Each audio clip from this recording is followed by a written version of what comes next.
waaw man la Boubacar Korea nekk béykat ci tool yi nekk fii pendant plus de 5 ans ñu ngi bay mag samay morom. waaw tey problème bi lañ rek la du mën a sa problème bu ndaw mais problème bu mag la ci ñun béykat yi parce que dañoo xëy rek gars yi ñëw ne dañuy jëlee ci tool yi lu tax ñu ne parce que benn waay moo ñëw xaw ma privé la xamuñu ku mu doon jusqu'à présent mais mairie moo fi ñëw ànd ak préfet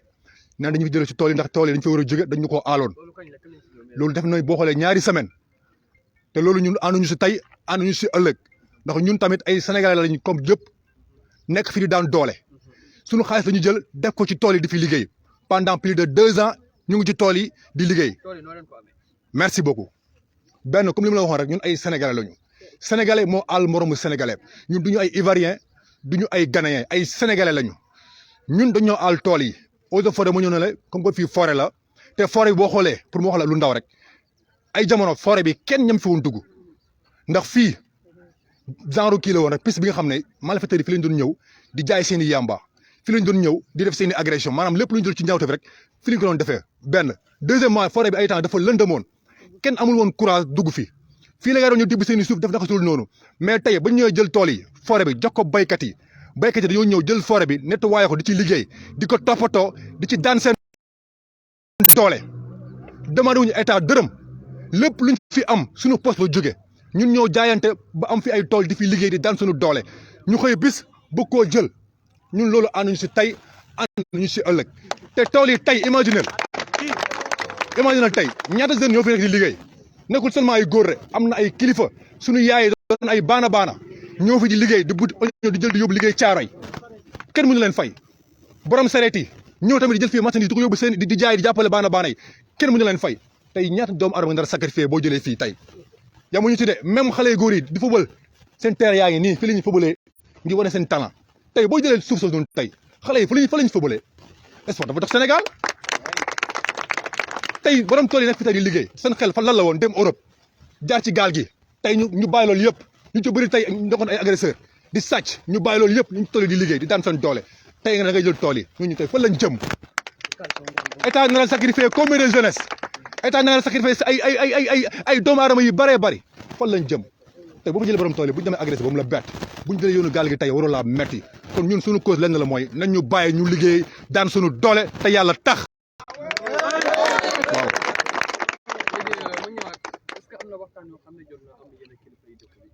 waaw keroog woo nañu chef de quartier bi mu dafa ñëw xelal ne fii ay temps comme li ma la wax rek kenn ñëm fi woon dugg mais ñun suñu cause lenn rek la mooy parce que keroog policiers yi ñëw nañu fi indi fi ay sommation benn genre këyit la bi nga xam ne da lay wax ni que maanaam yow léegi dañ fi war a jógee par force sommation bi nga xam ne maanaam ci une semaine lañ ko tënk maanaam tey la mardi bi di ñëw dañ fi war a quitter waaw suba mekkee dañ fi war a quitter par force mu neex mu nakari te lu gën a metti mooy nit ki nan nga koy sa dédommagé di indi maletu xaalis nan leen ko bëgg na ñëw jël préfet la xaw ma sous préfet la les victimes de gàddaay indi fi maletu xaalis ku bëgg na ñëw jël ku bëggul na ñëw jël te xam nga ñaata lañ maletu xaalis bi kan moo ko fi indi xaw ma préfet la xaw ma sous préfet la voilà les victimes de gàddaay lañ jox ay dédommagement te lu gën a ba ñu ne ñaata ñu ne ay 250 000 ay 200 000 te sa tool lu mu néew sa tool lu mu tuuti dem nga ci lu mat 1 million tey nga ñoo ñaan la dañuy jox benn dédommagement 200 000 300 000 lu ñuy doyee 300 000 ak lan la mën def bu ñu jëndee ci saako ceeb mu jeex loolu pour man toroxal sa askan la ànduñu ci tey ànduñu ci ëllëg ñun béykat yi ñoo bañ ci loolu mooy dernier délai suba mooy dernier délai la ñu wax taxawaay bi lenn la ñun borom tool yi ak fu waay mënta ne sama tool sama bakkan sama tool loolu lay kàddu gi lu ñu bax ñu ŋeer ko du ñu reculer bu jaree dee ñu dee ànd ak ñoom dee dund benn yoon rek la dee benn yoon rek la signé wuñu dara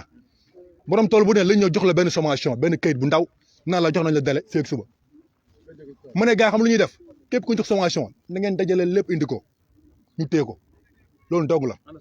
sommation yooyu ana bitey mu ngi nii ci bitey ay papier lu ñu gars yi jox rek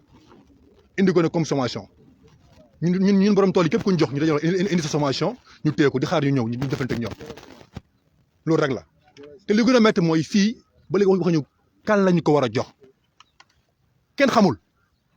xamul bu dee sa état sax day génne benn décret fii forêt classée la ñu bëgg koo déclassé mais dañu war a bind wane gars yi publier ko ci net bi ci réseaux sociaux yi wax ko nit ñi mais ci ay nax yi neen ci ay kàcc yi neen ñun duñ ci dem tey duñ ci dem guddi duñ ci dem bëccëg ñoo bañ ci loolu ndax dara leerul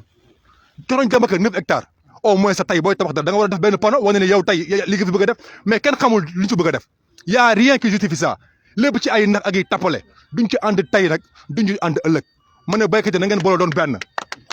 bu jëree dóor ñu dóor bu jëree avancé ñu avancé ca kaw ca kanam waaw loolu mooy suñu combat ñun mais pare nañu pourquoi pas ñun soxlawuñu violence lu ñu bëgg mooy waxtaan Sénégal dëkku jàmm la xuloowuñu xeexuñu ku bëgg waxtaan ñu ñëw waxtaan ak yow dans l'amiable discuter trouver solution ñun ay sénégalais lañu pourquoi ñu yee violence kan moo ciy dee sénégalais moo ciy dee ku ci dund sénégalais moo ciy dund soxlawuñu violence mais ne lépp nañu ko teg ci lu doon dëgg rek ay dëgg mais ci ay naxasaay ànd ñu ci tey ànd ñu ci ëllëg na lépp leer ñu xam fan la dëgg bi féete ñun loolu suñu kàddu kii est prêt pour parler ay ragal ngeen dara ñu bàyyi la nga nuyoo. salaamaaleykum wala ma teel la man la Maymuna Ndaw nekk borom tool nekk fi tamit baana tool bi kañ nga ko am. maa ngi ko am depuis 2017 ñaata nga ko jëndee woon wala nan nga ko amee. waaw dañ ñu ko joxoon rek nañ bay garder waale forêt bi sàmmaale ko mais amul benn kayit buy wane ni tool bii da nga koo jëndoon wala kii moo la ko jox. déedéet tey jii ñu bëgg leen dindi nga daal di bañ.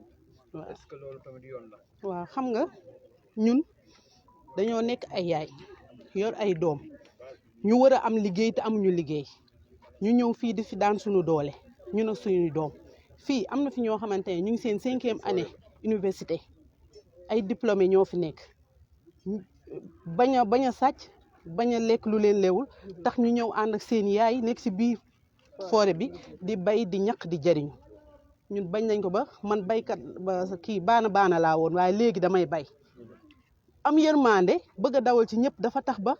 borom tool góor ñi nga fi gis amul benn baana bu ñëw joxe dërëm ne ñu ngi jënd da ngay ñëw bu doon valeur yu ñaar fukki junni tamit ñu jox la ko ne la demal liggéey loo ci am nga ñëw indi waxuñu nag jaaykatu ndox bi waxuñu jaaykatu ndekki bi waxuñu gàbbkat bi waxuñu sàkketkat bi ñooñu ñëpp ci biir lañ ak borom charrette yi nga xam ne fi mu toll nii suñ tool yi maanaam weer bu nekk mën nañoo xam ne plus de 3 millions dina fi jóge dem marché Castor marché Thiaroye marché bu bees Géejawaay ñu ñaxtu loolu bëgg nag président Macky Sall mu dimbali ñu bàyyi ñu fi ñu liggéey daan suñu doole suñu doom yi bëgg ñu sàcc bëgg ñu wor bëgg ñu agressé fii ñun ñoo fi dindi xale góor yi agressé ñoo fi dindi tibbkatu suuf te bu ñu leen bàyyi woon ñuy tibb suuf ba léegi yaakaar naa ne ñëpp xam nañ évasion côtière bi kon ak filao yi ñu fi bëgg a dindi yaakaar kon ñii ñëpp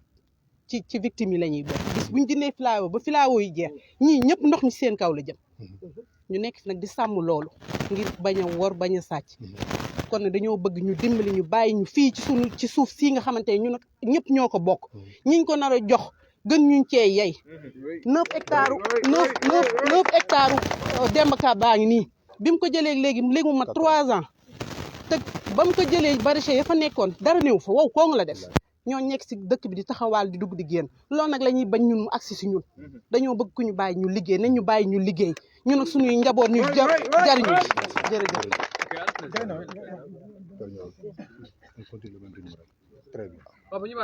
asalaamaaleykum man Djibi Soumaré laa tudd. Djibi Soumaré est-ce que mën nañu xamoon tey la mu waral sa teewaay. ah sama teewaay fii daal mooy dañu maa laal moo tax ma teew fii damaa yor tool ñu laal ma moo tax ma ñëw fii teew di jooytu nag ndax ñun ay néew di doole lañ suufu Sénégal bi amul kenn ku ci jënd ñëpp ay këyit la ñu am bañ jox leen ko am na dëkk yoo xam ne fàq tëdd lañ ko tudd fàq dëkk gis nañ ko fii dañoo dem ba amay këyit ñun nag dañoo jox nañu aar leen forêt bi liggéey leen ci forêt bi bayukaay la ñu nekk ci di bay ñi am fi fukki at ñi am fi ñaar fukki at ñi am fi juróomi at ñu ne ci suuf si di ko defar di ko bay ba heure bii ñu ñëw bëgguñu fee jële te ñañ koy jox dañ koy jël di ko jaay di ko def seeni poos ñun nag dañ koo jël di ko liggéey di defar suuf si di ci dundal ay nit ay baana yi fii ñëw di fi tedd ñun ñu ciy tedd di ci teral Sénégal ñu koy jox nag seen poste rek lañ koy def barki Demba Ndiaye le président de la République Macky Sall le 30 janvier bii xaw ma décembre décret bi dégg nañ ko nee na fépp fu baykat nekk nañ ko bàyyi mu bay moo gën ñu fekk baykat fu muy bayee ñu jël suuf si pàccoo ko ñun ñu toog di torox duñ ko nangu nag monsieur le président yow laay waxal monsieur le président Macky Sall yow laay waxal dimbalil sa mbokk yi ñun sonn nañu ñun fii yëpp dafa feesoon jëlee nañu fi ba ñu des ñetti nit Demba Ka ñëw na jël 9 hectares beneen société ñëw na jël fi 3 hectares ñii bëgg a ñëw jëlee ci suñu suuf loolu duñ ko nangu tey duñ ko nangu ëllëg bu dee nag ñooñu muy jox suuf si ñoo ko gënal ak ñun nañu ko wax ay njaboot lañu comme ñooñu te ñun dañuy liggéey te yàgg nañ fi lool nag bañ fi dugg kenn ñëwu fi dugg ñoo ngi leen di sant leen gërëm jërëjëf merci.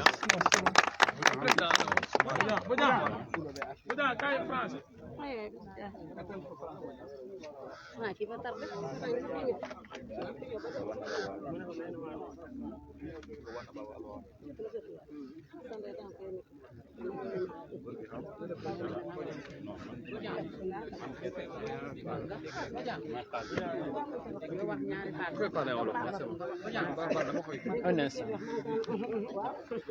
Vous voulez m'interrompre là? Oui.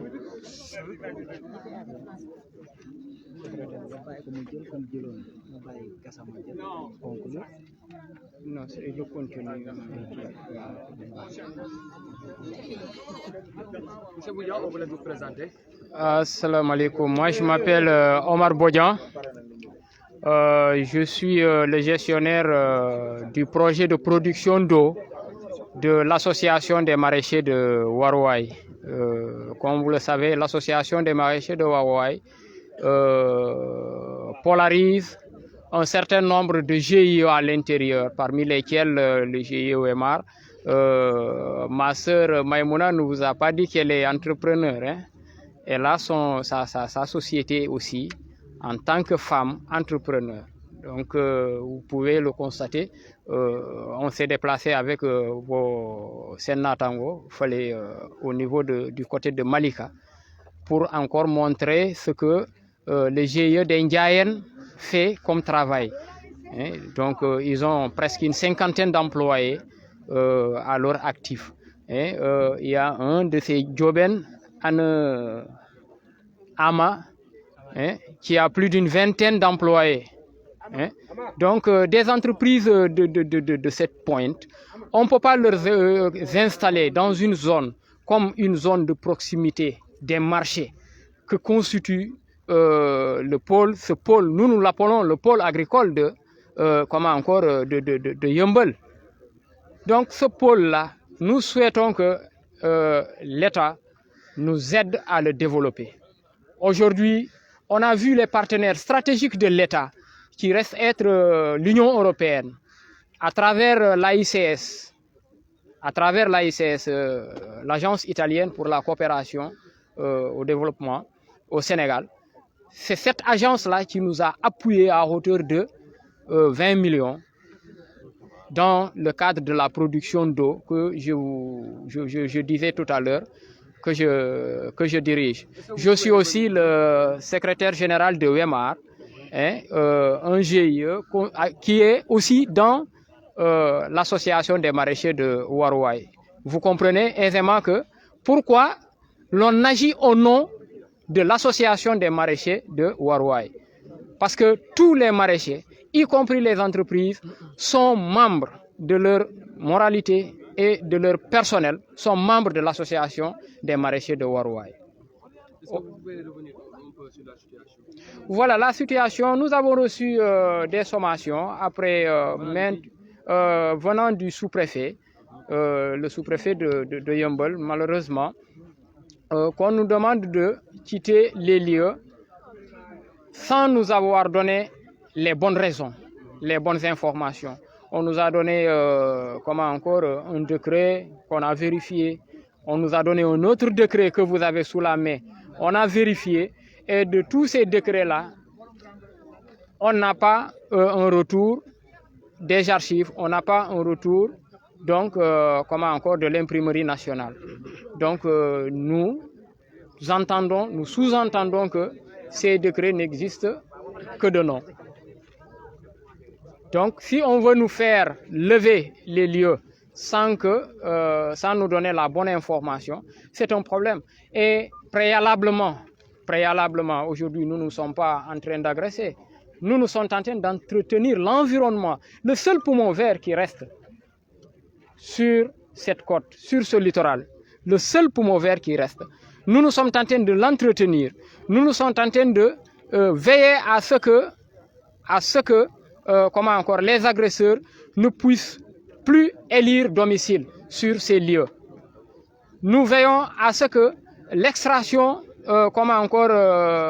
du sable s'arrête pour tout simplement implanter nos entreprises et travailler pour le bénéfice de tout le monde. Nous exproprier, ce n'est pas dans la politique du président Macky Sall. C'est dans ce cadre-là que nous disons au président Macky Sall, nous souhaitons que le président Macky Sall intervienne personnellement pour que cela cesse, pour que l'on puisse aménager, aider ces paysans, aider ces maraîchers à développer cette zone au bénéfice de ces communes qui polarisent, la commune de Yeumbeul Nord et la commune de Malika, qu'ils puissent bénéficier quand même d'un environnement économique durable. Parce que là, on gagne deux fois, en entretenant l'environnement, mais aussi en produisant économiquement et en abondance. Lors du Covid, vous pouvez peut-être me le permettre, lors du Covid, seule cette bande produisait pour Dakar. Mais est-ce que le sous-préfet vous a reçu?